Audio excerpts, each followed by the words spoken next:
Bienvenue, chers amis de la communauté d'études quotidiennes de la Bible.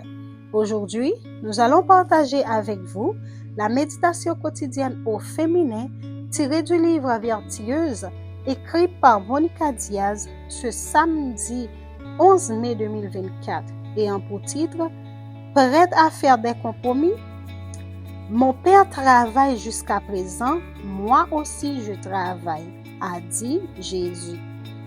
De nombreuses personnes font généralement campagne pour des fonctions publiques.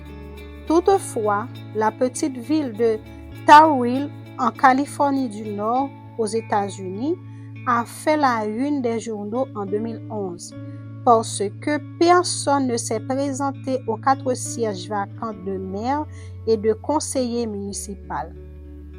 Le maire sortant avait admis que le travail était trop lourd et les avantages trop faibles, ce qui a eu un impact sur la population. De toute façon, les élections devaient avoir lieu.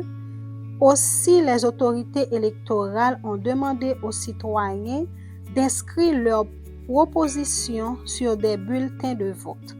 C'est comme ça qu'ils ont choisi quelqu'un qui ne voulait pas être élu. Une chose aussi peu commune en ce qui concerne les fonctions publiques est cependant courante dans les fonctions des églises de nombreuses congrégations. J'en ai fait l'expérience. Une fois, par exemple, dans l'église que je fréquentais, qui comptait plus de 500 membres, j'ai dû prendre 3 fonctions la même année parce que d'autres avaient dit non. Évidemment, dans l'église, on ne peut pas élire quelqu'un qui ne veut pas être élu. Le service doit être fait par amour, par engagement envers le Père en toute liberté. Il doit venir du cœur et de la conviction individuelle. Oui, c'est vrai, porter la responsabilité d'une fonction d'église, c'est assumer une tâche parfois immense. Et les avantages peuvent sembler inexistants, mais il n'en est rien.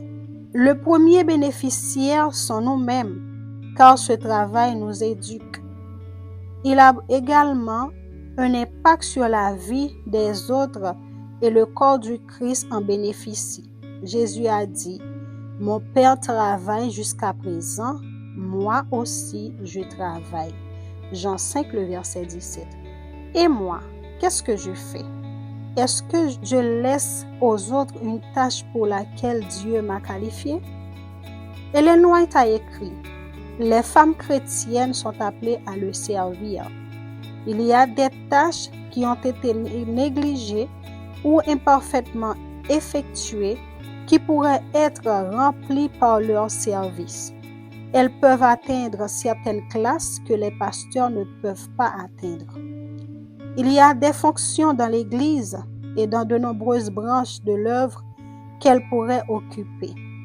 On a besoin de femmes aux principes fermes et au caractère déterminé, prêtes à s'engager dans l'importante tâche de la diffusion des rayons de lumière que le ciel a répandus sur elles.